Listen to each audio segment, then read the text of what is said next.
Francisco Álvarez Cascos mantiene la demanda contra Segundo González por unas afirmaciones que el exministro de Fomento y su defensa consideran como intromisiones ilegítimas en el honor, además de falsas, y que tienen la única intención de dañar su imagen pública.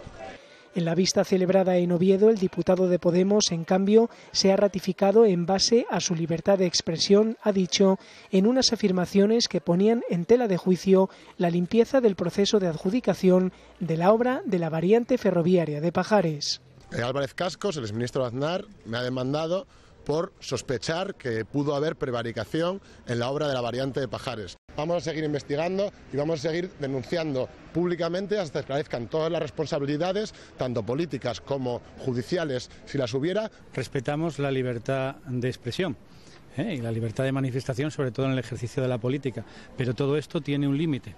Tiene un límite cuando se sobrepasa y se intentan atribuir conductas susceptibles y contempladas en el Código Penal. La abogada de Segundo González ha precisado que su defendido solo se refirió a sobresueldos en B y que al hablar de corrupción no citó en ningún momento a Álvarez Cascos. Este, por su parte, ha asegurado que en su etapa de ministro no había posibilidad de que se cometieran irregularidades en la adjudicación de las obras porque las decisiones las tomaba una mesa de contratación en la que participaban varias personas. La defensa de Álvarez Cascos solicita una indemnización de 20.000 euros, la de Segundo González su libre absolución. El juicio ha quedado visto para sentencia.